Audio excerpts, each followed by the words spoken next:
মহাকাশে বা international space স্টেশনে বন্দী সুনিতা উইলিয়ামস এবং তার সহসঙ্গী বুজ উইলমোর এখন বর্তমানে কি করছেন, চলুন জানব।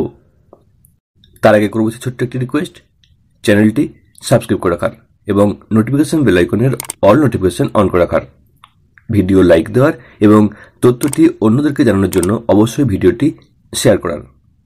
5 মাসেরও বেশি সময় ধরে আইএসএস অর্থাৎ ইন্টারন্যাশনাল স্পেস স্টেশন বা বাংলায় বললে হয় আন্তর্জাতিক মহাকাশ স্টেশনে আটকে রয়েছেন নাসার মহাকাশচারী সুনিতা উইলিয়ামস, সঙ্গী সহযাত্রী বুজ উইলমোর।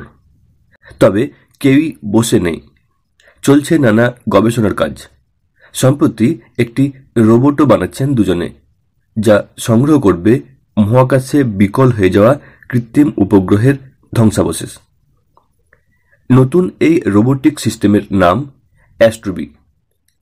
গেকোর ধাঁচে অনেকগুলি আঠালো প্যাডের সমন্বয়ে এই রোবটটি তৈরি। মাকড়সার পায়ের মতো 3টি হাত রয়েছে এই অ্যাস্ট্রোবি নামক রোবটটির। নকশার বিশেষত্বের জন্যই আন্তর্জাতিক মহাকাশ স্টেশনে মাইক্রোগ্র্যাভিটির পরিবেশেও সচল থাকতে পারে অ্যাস্ট্রোবি।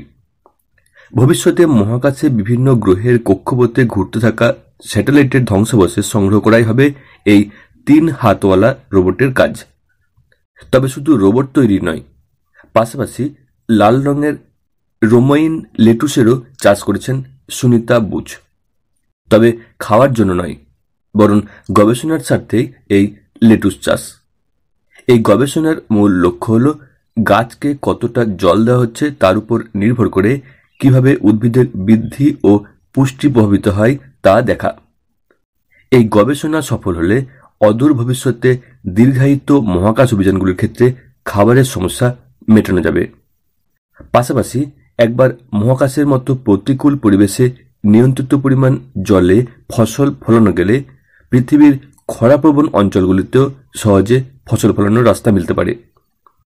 প্রসঙ্গত 5 মাসেরও বেশি সময় ধরে মহাকাশে রয়েছেন সুনিতা ও বুজ।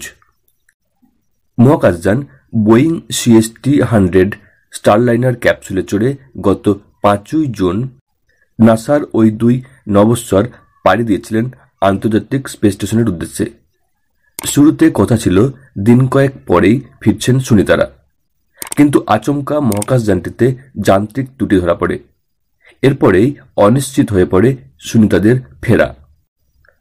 আপাতত 2 নভোশ্চরকে ফেরাতে ইলন মাস্কের স্পেসএক্সের সহায়তা নেওয়া হয়েছে।